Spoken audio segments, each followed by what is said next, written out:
नमस्कार। Public news देख रहे हैं आप। पश्चिम बंगाल में चुनाव से ठीक पहले का माहौल इस बार कुछ अलग ही नजर आ रहा है। आमतौर पर चुनावी गर्मी में आरोप प्रत्यारोप, रैलियां और बयानबाजी सुर्खियों में रहती है, लेकिन इस बार तस्वीर कुछ ज्यादा ही बदली हुई है। राजनीतिक हलकों में बेचैनी है, नेताओं के चेहरे पे तनाव साफ दिख रहा है और सबसे ज्यादा चर्चा जिस चीज की हो रही है वह है जांच एजेंसियों की लगातार होती कार्रवाई। इस पूरे घटनाक्रम के केंद्र में है पश्चिम बंगाल की मुख्यमंत्री ममता बनर्जी और उनकी पार्टी। हालात ऐसे बनते जा रहे हैं कि पार्टी के भीतर एक तरह की घबराहट देखी जा सकती है। वजह एक के बाद एक छापेमारी, पूछताछ और पुराने मामलों का अचानक फिर से चर्चा में आ जाना। पहले तक यह माना जा रहा था कि चुनाव आयोग की सख्ती ही इस बार का मुख्य मुद्दा होगी, लेकिन अब स्थिति इससे आगे निकल चुकी है। अब सिर्फ चुनाव आयोग ही नहीं बल्कि अन्य केंद्रीय एजेंसियां भी पूरी तरह सक्रिय हो चुकी है। इसमें ईडी और इनकम टैक्स डिपार्टमेंट की भूमिका खास तौर पे चर्चा में है। चुनाव के दौरान पैसों का प्रवाह, नकदी का इस्तेमाल और पर्दे के पीछे होने वाले लेन देन हमेशा से एक बड़ा मुद्दा रहा है। अक्सर यह सीधे नेताओं के नाम से नहीं बल्कि उनके करीबी लोगों, सहयोगियों और नेटवर्क के जरिए होता है। यह वह कड़ी है जिस पर इस बार एजेंसियां ज्यादा ध्यान देती दिख रही है। इसी क्रम में एक नाम सामने आया है, मिराज शाह। यह नाम अचानक चर्चा में इसलिए आया क्योंकि इनका संबंध सीधे मुख्यमंत्री के राजनीतिक दायरे से जुड़ा बताया जाता है। मिराज शाह उन लोगों में से बताए जाते हैं जो नामांकन प्रक्रिया के दौरान प्रस्तावक के रूप में शामिल थे। यह आमतौर पर नेता का सबसे विश्वसनीय और करीबी व्यक्ति होता है, यानी वे सिर्फ एक आम समर्थक नहीं बल्कि राजनीतिक प्रक्रिया का वह हिस्सा रहे हैं। ममता बनर्जी के प्रोपोजर मिराज शाह के भवानीपुर स्थित घर और दफ्तर पर आयकर विभाग ने छापा मारा। भवानीपुर ममता बनर्जी का अपना विधानसभा क्षेत्र है, जिससे यह मामला सीधा उनके करीब पहुंच जाता है। मिराज शाह कोई नए संदिग्ध नहीं है। 2022 में भी उनके ठिकानों पर छापेमारी हुई थी। वह भवानीपुर एजुकेशन सोसाइटी के ट्रस्टी भी है। आयकर विभाग को उनके लेन देन और खातों में बड़ी विसंगतियां मिली है, जिसके आधार पर पिछले 10 वर्षों के खातों का विवरण मांगा गया है। ऐसे मामलों में एजेंसियां बिना ठोस इनपुट के कार्रवाई नहीं करती। उन्हें पहले से कुछ संकेत मिलते हैं, चाहे वो वित्तीय ट्रेल हो, किसी मुखबिर की सूचना हो या फिर अन्य जांच से जुड़ी जानकारी। जब उनके घर और दफ्तर पर छापेमारी हुई तो यह एक संकेत था कि जांच एजेंसियां अब सिर्फ सतही स्तर पर नहीं बल्कि गहराई में जाकर काम कर रही है।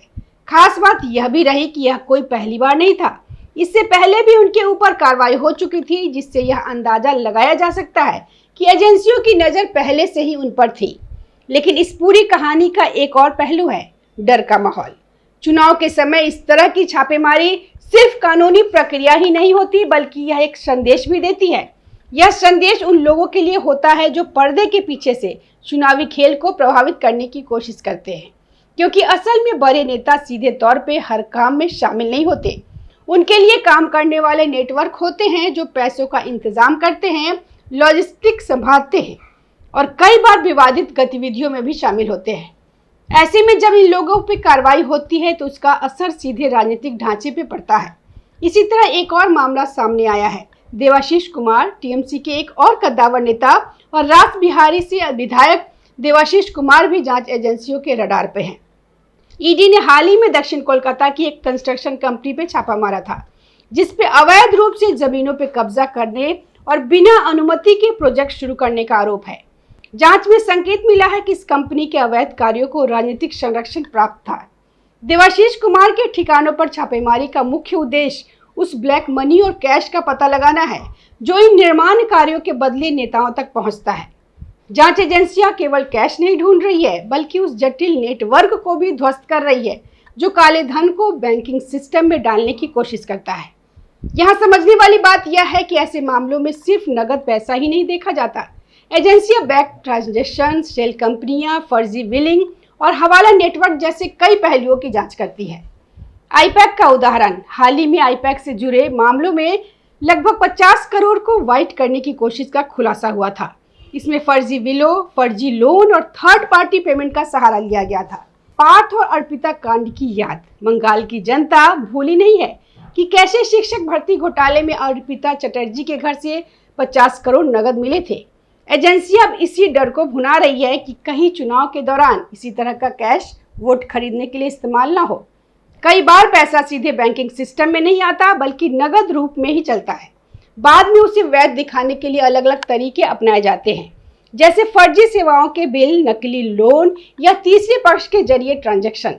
इसी वजह से जब इनकम टैक्स विभाग भी सक्रिय होता है तो उसका फोकस सिर्फ छापेमारी तक सीमित नहीं रहता, बल्कि यह पूरे वित्तीय ढांचे को समझने की कोशिश करता है।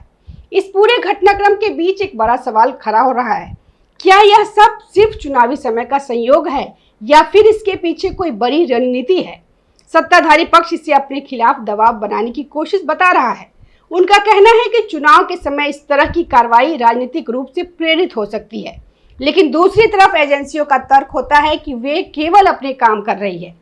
अगर उन्हें किसी भी तरह की गड़बड़ी के संकेत मिलता है तो कार्रवाई करना उनकी जिम्मेदारी है, चाहे वह चुनाव का समय हो या नहीं।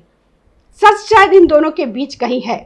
एक और बड़ा बदलाव इस बार के चुनाव में देखने को मिल रहा है, सुरक्षा और निगरानी का स्तर। इलेक्शन कमीशन ने इस बार चुनाव प्रक्रिया को पूरी तरह नियंत्रित और पारदर्शी बनाने के लिए कई नए कदम उठाए हैं। मतदान केंद्रों की पहचान, संवेदनशील इलाकों का वर्गीकरण और वहां पे अतिरिक्त सुरक्षा, ये सब पहले से ज्यादा व्यवस्थित तरीके से किया जा रहा है। सबसे दिलचस्प बात है तकनीक का इस्तेमाल।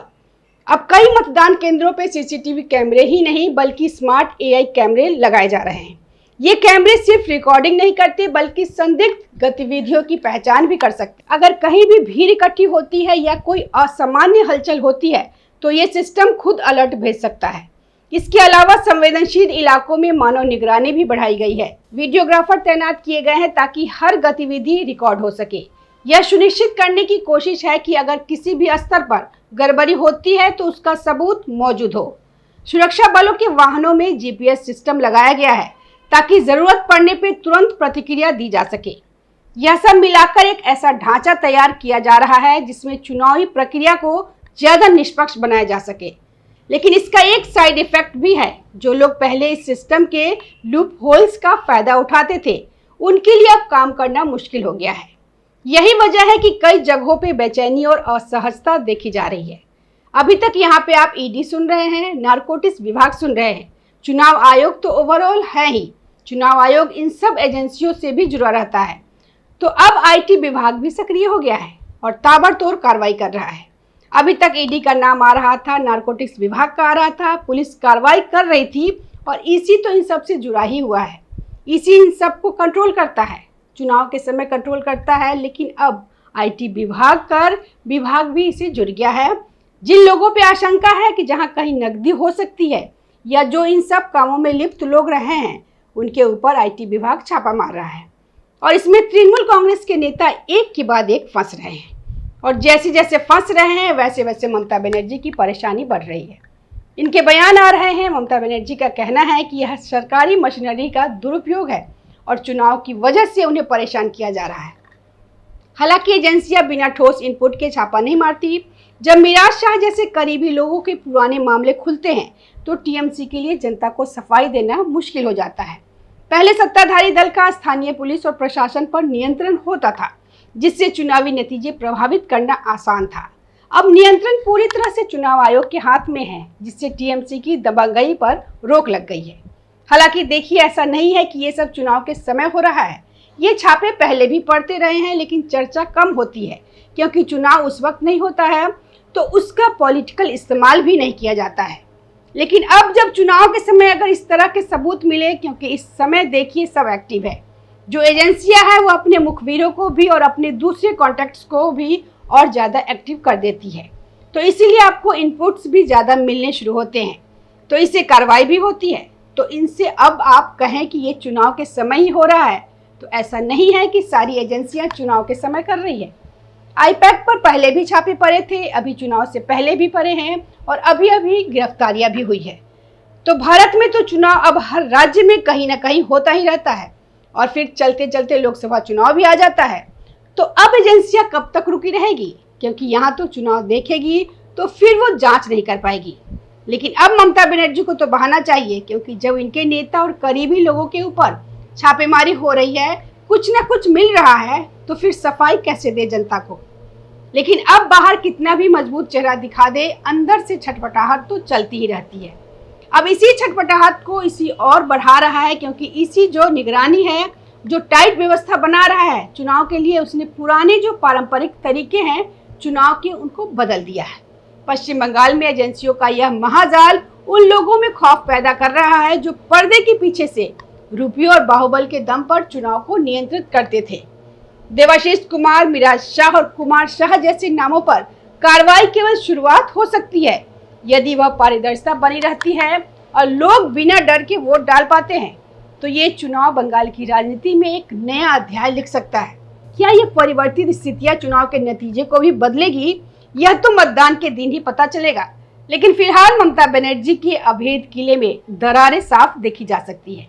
यह देखना दिलचस्प होगा कि इन बदलते हालातों का असर नतीजा पर कितना पड़ता है और क्या यह चुनाव वास्तव में एक नए राजनीतिक अध्याय की शुरुआत करता है। धन्यवाद, मिलते हैं अगली वीडियो में, तब तक जुड़े रहिए हमारे साथ। ताज़ा खबरों से जुड़े रहने के लिए हमारे चैनल को सब्सक्राइब करें और बेल आइकन को दबाना ना भूलें ताकि हर खबर की नोटिफिकेशन आपको मिलती रहे।